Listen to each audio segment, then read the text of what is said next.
विनका के अंदर दो प्रकार की वैरायटियाँ आती है। जब भी आप नर्सरी से लेने जाएँ तो नर्सरी वाले को बोलना कि सदाबहार की दो वैरायटियाँ हैं, हाइब्रिड वैरायटी चाहिए और हाइब्रिड वैरायटी में हमको अलग अलग कलर्स हों वो वाली वैरायटियाँ दे दीजिए। हेलो फ्रेंड्स, नविश गार्डन में आप सभी का स्वागत है। दोस्तों आज हम बात करने वाले हैं विनका प्लांट के बारे में। अब जैसे जैसे गर्मियां बढ़ रही हैं दोस्तों, विनका के अंदर अच्छे अच्छे फूल आएंगे, अच्छे अच्छे कलर्स निकल करके आएंगे दोस्तों, और फूलों का साइज भी बढ़ेगा।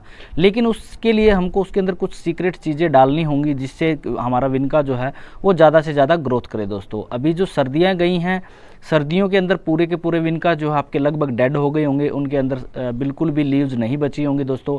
इनफैक्ट वो मर भी गए होंगे दोस्तों। अगर आप अब नए विनका लेकर के आते हैं या फिर पुराने अगर आपके पास बचे हुए हैं तो उनके अंदर क्या करें, क्या उसके अंदर डालें, क्या न डालें दोस्तों, इस बारे में आज हम बात करने वाले हैं।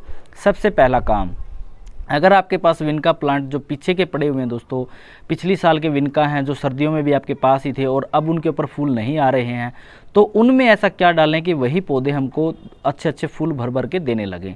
तो दोस्तों अभी आप क्या कीजिएगा, उस विनका के अंदर अच्छे से मिट्टी की गुड़ाई कर दीजिएगा। मिट्टी को खुरपी से चारों तरफ से गुड़ाई करने के बाद में फिर उस मिट्टी के अंदर आप जो है 1 चम्मच एप्सम सॉल्ट की पानी में मिला करके कम से कम भी 2 से 3 लीटर पानी के अंदर 1 एप्सम सॉल्ट की चम्मच मिला लीजिएगा। एप्सम सॉल्ट यानी कि सेंधा नमक, जिसको सेंधा नमक बोलते हैं दोस्तों, वो वाला उसके अंदर मिला करके अपने उन विनका के प्लांट्स को दे दीजिए पानी में। और उसके बाद आप 10 दिन के गैप में जब आप एप्सम सॉल्ट डाल दें उसके अंदर, उसके 10 दिन के गैप के बाद उसके अंदर आप जो है वो पोटेशियम डालेंगे दोस्तों। पोटेशियम के पैकेट्स आते हैं, पोटेशियम आप ला करके भी डाल सकते हैं, या फिर आप ऐसा करिए उसके अंदर अगर आप पैकेट्स नहीं लाना चाहते हैं तो कुछ एक केले के छिलके सुखा करके उसके अंदर आप डाल दीजिए। उससे क्या होगा, उसको कंप्लीट पोटेशियम मिल जाएगा दोस्तों, जिस वजह से फूलों के अंदर जो है साइज आना स्टार्ट हो जाएगा और पौधा फूल बनाना स्टार्ट कर देगा। पोटेशियम से ये दो चीज़ करने से दोस्तों आपका पौधा जो है फूल बनाना स्टार्ट कर देगा। अब उसके 10-15 दिन के बाद आप उसके अंदर नाइट्रोजन के लिए गोबर की खाद डाल दीजिए दोस्तों, पुरानी गोबर की खाद या फिर वर्मी कंपोस्ट उसके अंदर डाल दीजिए। ये 1 महीने का प्रोसेस मैंने आपको बताया है। सबसे पहले आपको 2 से 3 लीटर पानी के अंदर एप्सम सॉल्ट वो 1 चम्मच घोल के रखना है। 1 चम्मच 3 लीटर पानी के अंदर घोल के रखना है। उस पानी को अपने गमले के अंदर 2 टाइम देना है, एक बार सुबह एक बार शाम।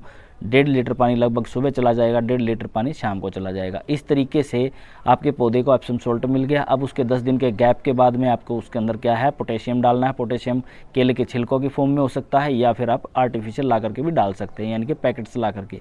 उसके 10 दिन के बाद में आपको नाइट्रोजन के लिए आपको गोबर की खाद या फिर वर्मी कंपोस्ट डालनी है। ये तीनों चीज़ें जब पौधे के अंदर चली जाएंगी तो पौधा ग्रोथ भी करेगा, पौधा फ्लावर भी बनाएगा, फूल का साइज भी बढ़ेगा और पौधे की अच्छी जो है वो ग्रोथ होगी दोस्तों। और आपको फुली सनलाइट के अंदर अपने विनका प्लांट को रखना है। अगर विनका को अभी तक आपने नहीं लगाया है तो दोस्तों ये सबसे बेस्ट टाइम है विनका को लगाने का। इस टाइम पर आप विनका को लगाइए। विनका के अंदर अच्छे अच्छे कलर्स आपको फूलों के अंदर देखने को मिलेंगे। और विनका जो है दोस्तों आप कटिंग से भी आसानी से लगा सकते हैं। ये कटिंग से लगाने का भी सही समय है। इस समय पर विनका की कटिंग आसानी से चल जाएगी दोस्तों। अगर विनका की कटिंग आप लगाते हैं तो विनका की कटिंग को आप कोकोपीट के अंदर लगाइए। जो नारियल का खोल का जो घास सा होता है दोस्तों, उसके अंदर आप इसको लगाइए। उसके अंदर विनका की कटिंग आसानी से चल जाएगी और जल्दी ही आपको उसके अंदर से पौधे देखने को मिलेंगे दोस्तों। अगर नर्सरी से लाकर लगाना चाहते हैं तो भी आप ला करके इसको लगा सकते हैं। इस टाइम पर विनका आसानी से चल जाएगा। विनका के अंदर 2 प्रकार की वैरायटियाँ आती है। जब भी आप नर्सरी से लेने जाएँ तो नर्सरी वाले को बोलना कि सदाबहार की 2 वैरायटियाँ हैं, हाइब्रिड वैरायटी चाहिए और हाइब्रिड वैरायटी में हमको अलग अलग कलर्स हों वो वाली वैरायटियाँ दे दीजिए। तो वो आपको आसानी से दे देगा और उसमें आपको अलग अलग कलर्स देखने को मिलेंगे। सदाबहार की एक सिंपल वैरायटी होती है दोस्तों, जिसके अंदर एक ही जैसा कलर का फूल आता रहता है, और हाइब्रिड में अलग अलग प्रकार के कलर्स आते हैं।